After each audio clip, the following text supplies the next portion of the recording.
for our continued reading of the Bible through the year 2024, a reading of Exodus chapters 3 and 4, followed by Psalm 28. Exodus chapters 3 and 4. And I'm reading from the English Standard Version of the Bible by Crossways Publishing, a division of Good News Publishing of Wheaton, Illinois. Exodus 3 and 4. Now Moses was keeping the flock of his father-in-law Jethro, the priest of Midian, and he led his flock to the west side of the wilderness and came to Horeb, the mountain of God. And the angel of the Lord appeared to him in a flame of fire out of the midst of a bush. He looked, and behold, the bush was burning, yet it was not consumed. And Moses said, I will turn aside to see this great sight, why the bush is not burned. When the Lord saw that he turned aside to see, God called to him out of the bush, Moses, Moses, and he said, Here I am. And then he said, Do not come near, take your sandals off your feet, for the place on which you are standing is holy ground. And he said, I am the Lord, I am the God of your father, the God of Abraham, the God of Isaac, and the God of Jacob. And Moses hid his face, for he was afraid to look at God. Then the Lord said, I have surely seen the affliction of my people who are in Egypt, and have heard their cry because of their taskmasters. I know their sufferings, and I have come down to deliver them out of the hand of the Egyptians, and to bring them up out of that land to a good land and broad land, a land flowing with milk and honey, to the place of the Canaanites, the Hittites, the Amorites, the Perizzites, the Hivites, and the Jebusites. And now behold, the cry of the people of Israel has come to me, and I have also seen the oppression with which the Egyptians oppress them. Come, I will send you to Pharaoh, that you may bring my people, the children of Israel, out of Egypt. But Moses said to God, Who am I that I should go to Pharaoh and bring the children of Israel out of Egypt? He said, But I will be with you, and this shall be the sign for you that I have sent you. When you have brought the people out of Egypt, you shall serve God on this mountain. Then Moses said to God, If I come to the people of Israel and say to them, The God of your fathers has sent me to you, and they ask me, What is his name? What shall I say to them? God said to Moses, I am who I am. And he said, Say to the people of Israel, I am, has sent me to you. God also said to Moses, Say this to the people of Israel, The Lord, the God of your fathers, the God of Abraham, the God of Isaac, and the God of Jacob, has sent me to you. This is my name forever, and thus I am to be remembered throughout all generations. Go and gather the elders of Israel together, and say to them, The Lord, the God of your fathers, the God of Abraham, of Isaac, and of Jacob, has appeared to me, saying, I have observed you, and what has been done to you in Egypt. And I promise that I will bring you up out of the affliction of Egypt to the land of the Canaanites, the Hittites, the Amorites, the Perizzites, the Hivites, and the Jebusites, a land flowing with milk and honey. And they will listen to your voice. And you and the elders of Israel shall go to the king of Egypt and say to him, The Lord, the God of the Hebrews, has met us, and now please let us go a 3 days' journey into the wilderness, that we may sacrifice to the Lord our God. But I know that the king of Egypt will not let you go unless compelled by a mighty hand. So I will stretch out my hand and strike Egypt with all the wonders that I will do in it. After that he will let you go. And I will give this people favor in the sight of the Egyptians, and when you go, you shall not go empty.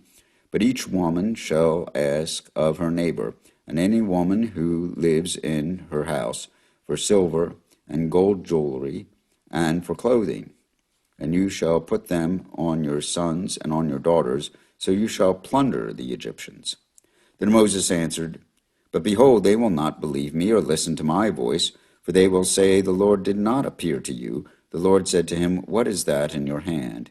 He said, A staff. And he said, Throw it on the ground. So he threw it on the ground, and it became a serpent. And Moses ran from it. But the Lord said to Moses, Put out your hand and catch it by the tail. So he put out his hand and caught it, and it became a staff in his hand, that they may believe that the Lord, the God of their fathers, the God of Abraham, the God of Isaac, and the God of Jacob, has appeared to you. Again the Lord said to him, Put your hand inside your cloak. And he put his hand inside his cloak, and when he took it out, behold, his hand was leprous like snow. Then God said, Put your hand back inside your cloak. So he put his hand back inside his cloak, and when he took it out, behold, it was restored like the rest of his flesh. If they will not believe you, God said, or listen to the first sign, that they may believe the latter sign. If they will not believe even these two signs, or listen to your voice, you shall take some water from the Nile and pour it on the dry ground, and the water that you shall take from the Nile will become blood on the dry ground. But Moses said to the Lord, Ah, my Lord, I am not eloquent, either in the past or since you have spoken to your servant, but I am slow of speech and of tongue. Then the Lord said to him, Who has made man's mouth? Who makes him mute or deaf or seen or blind? Is it not I, the Lord? Now therefore go, and I will be with your mouth, and teach you what you shall speak. But he said, O my Lord, please send someone else. Then the anger of the Lord was kindled against Moses, and he said, Is there not Aaron, your brother, the Levite? I know that he can speak well. Behold, he is coming out to meet you, and when he sees you, he will be glad in his heart. You shall speak to him and put the words in his mouth, and I will be with your mouth and with his mouth, and will teach you both what to do. He shall speak for you to the people, and he shall be your mouth, and you shall be as God to him. And take in your hand this staff, which you shall do the signs. Moses went back to Jethro, his father-in-law, and said to him, Please let me go back to my brothers in Egypt to see whether they are still alive. And Jethro said to Moses, Go in peace. And the Lord said to Moses in Midian, Go back to Egypt, and all the men who were seeking your life are dead. So Moses took his wife and his sons and had them ride on a donkey, and he went back to the land of Egypt. And Moses took the staff of God in his hand. Then the Lord said to Moses, When you go back to Egypt, see that you do before Pharaoh all the miracles that I have put in your power. But I will harden his heart so that he will not let the people go. Then you shall say to Pharaoh, Thus says the Lord, Israel is my firstborn son. And I say to you, Let my son go that he may serve me. If you refuse to let him go, behold, I will kill your firstborn son. At a lodging place on the way the Lord met him and sought to put him to death. Then Zipporah took a flint and cut off her son's foreskin and touched Moses' feet with it and said, Surely you are a bridegroom of blood to me. So he let him alone. It was then that she said, A bridegroom of blood, because of the circumcision. The Lord said to Aaron, Go into the wilderness to meet Moses. So he went and met him at the mountain of God and kissed him. And Moses told Aaron all the words of the Lord with which he had sent him to speak, and all the signs that he had commanded him to do. Then Moses and Aaron went and gathered together all the elders of the people of Israel. Aaron spoke all the words that the Lord had spoken to Moses, and did the signs in the sight of the people. And the people believed. And when they heard that the Lord had visited the people of Israel, and that he had seen their affliction, they bowed their heads and worshipped. Here ends Exodus 3 and 4.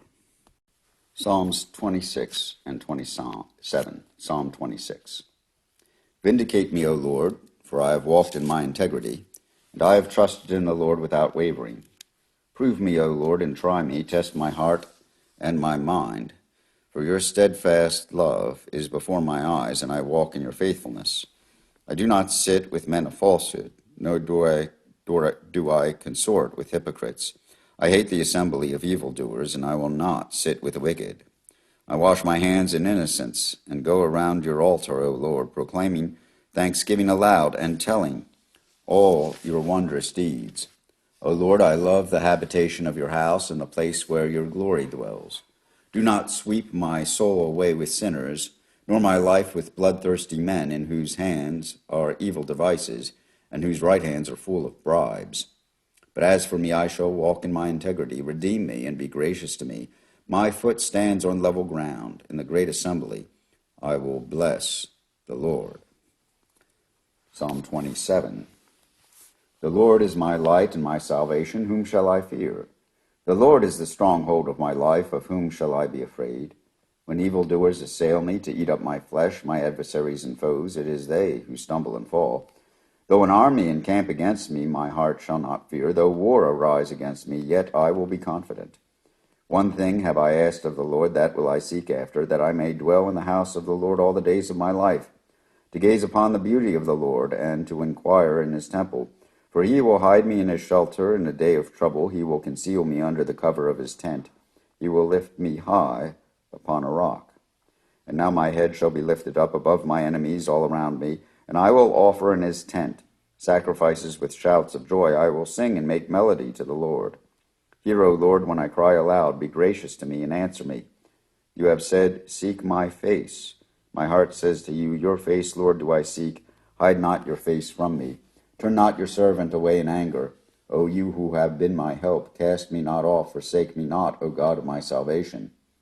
For my father and my mother have forsaken me, but the Lord will take me in. Teach me your way, O Lord, and lead me on a level path because of my enemies. Give me not up to the will of my adversaries, for false witnesses have risen against me, and they breathe out violence. I believe that I shall look upon the goodness of the Lord in the land of the living. Wait for the Lord, be strong, let your heart take courage. Wait for the Lord.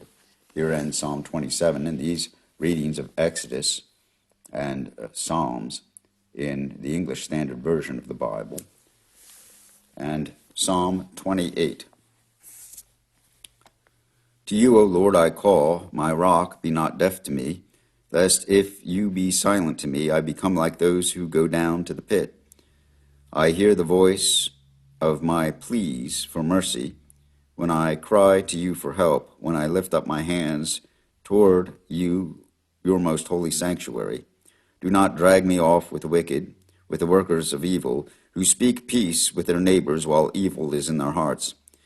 Give them according to their work, and according to the evil of their deeds, give them according to the work of their hands. Render them their due reward, because they do not regard the works of the Lord, or the work of his hands. He will tear them down and build them up no more. Blessed be the Lord, for he has heard the voice of my pleas for mercy. The Lord is my strength and my shield. In him my heart trusts, and I am helped. My heart exults, and with my song I give thanks to him. The Lord is the strength of his people. He is the saving refuge of his anointed. O save your people and bless your heritage. Be their shepherd and carry them forever. Here ends the reading of Psalm 28, and these readings of Exodus chapters 3 and 4 and Psalms 26 through 28 in the English Standard Version of the Bible by Crossways Publishing, a division of Good News Publishing of Wheaton, Illinois.